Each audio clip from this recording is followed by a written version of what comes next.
আসসালামু আলাইকুম বন্ধুরা, দূরের এবং কাছের, দেশে এবং দেশের বাইরে যে যেখানে আছেন, আশা করি আল্লাহর রহমতে আপনারা সবাই ভালো আছেন। আর আপনাদের দোয়ায় আল্লাহর রহমতে আমিও ভালো আছি। আমি সাবিনা, আমার চ্যানেল সাবিনাতে আপনাদের সবাইকে স্বাগতম। আমার চ্যানেল সাবিনাতে নতুন এক ভিডিও নিয়ে আপনাদের মাঝে হাজির হলাম। আর সকাল সকাল কাজগুলো গুছাই নিচ্ছি, বিছনা খাতা গুছাই নিয়েছি এবং ঘরটর মুছে আমি রান্না করতে যাব।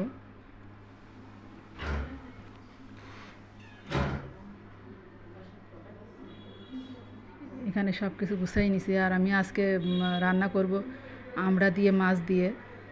তো আমি আমড়াটা ছুলে নিব, ছুলে কুটে রেডি করে নিব। আর আমি আমড়া দিয়ে, মাছ দিয়ে কীভাবে রান্না করি আপনারা আমার সাথে থেকে শুরু থেকে শেষ পর্যন্ত দেখতে থাকুন। এখানে আমড়াগুলো আমি ছুলে নিচ্ছি।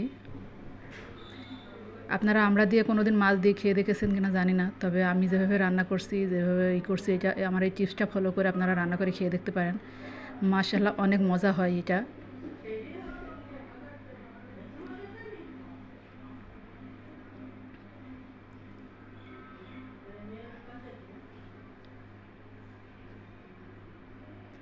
আমড়াগুলো এইভাবে ছোটো চিকন চিকন করে কেটে নিতে হবে। তো আমি সেগুলোই কেটে নিচ্ছি। এই আমড়ার তরকারিটা অনেক ভিটামিন আমাদের শরীরের পক্ষে। এই জন্য আমি এমনিতেও আমড়া রান্না বেশি পছন্দ করি, কারণ ভালো লাগে আমার কাছে খেতে। আর এখানে মাছটা ভেজে নেব, সেজন্য হলুদ আর লবণ দিয়ে মাখাই নিচ্ছি।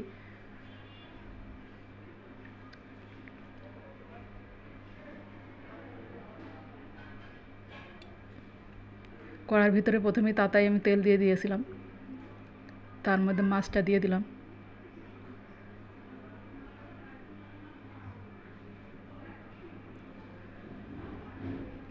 আর এইভাবে মাছ কয়েক আমি ভেজে নিচ্ছি। সরি।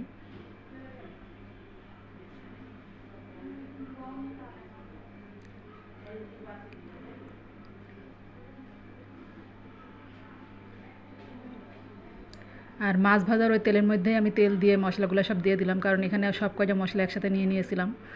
আমি এখানে জিরা, সরিষা, ধনে, হলুদ গুঁড়া, লবণ, পেঁয়াজ বাটা এবং কাঁচামরিচ বাটা সব কিছু একসাথে করে আমি দিয়ে দিলাম।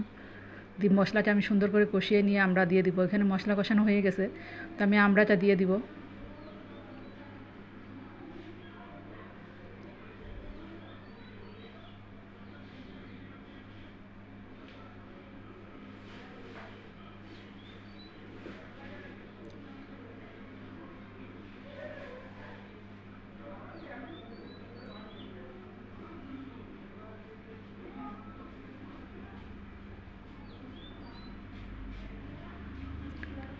এখানে আমি আমড়াতে পানি ছিল, সে পানিটা শুকাই নিলাম, নিয়ে আমি কষানো পানি দিব।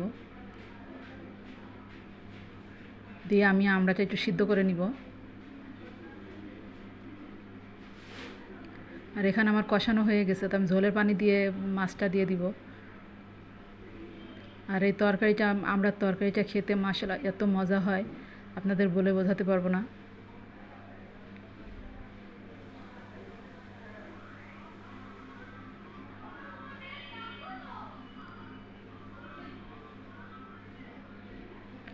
আমি মাছটাও দিয়ে দিলাম।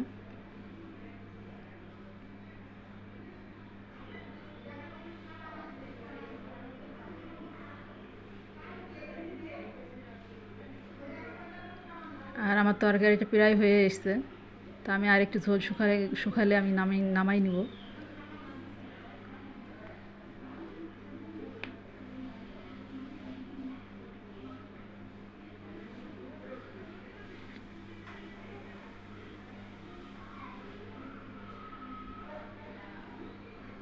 আর এখানে আমি রান্নাঘরটা সুন্দর করে গুছিয়ে নিয়েছি। আর ভাতটা চুলাই রাইস কুকারে দিয়ে দিয়েছি, কারণ আজকে আমার আমি শ্বশুরবাড়ি যাব, আমার ননদ, আমি, আমার মেয়ে। তো এই জন্য আমার ননদ আমি খেয়ে যাব, তো একটু ভাত আগাই দিলাম আর রান্নাটা করে নিচ্ছি, নিয়ে খেয়ে দিয়ে একবারে বের হয়ে যাব। আর এখানে তরকারিটা হয়ে গেছে, তো আমি নামাই নিব। আর আমার রান্না যদি আপনাদের ভালো লাগে, তো আমার চ্যানেলটাকে সাবস্ক্রাইব করবেন, কমেন্ট করবেন, লাইক করবেন, আর পাশে থাকা বেল আইকনটা প্রেস করে দিবেন নোটিফিকেশনটা পাওয়ার জন্য। আর আগামীকাল দেখা হবে নতুন এক ভিডিও নিয়ে। আপনারা ভালো থাকবেন, সুস্থ থাকবেন, আর আমার জন্য দোয়া করবেন। আমিও আপনাদের জন্য দোয়া করি। তো ভালো থাকবেন। আল্লাহ হাফেজ। আসসালামু আলাইকুম।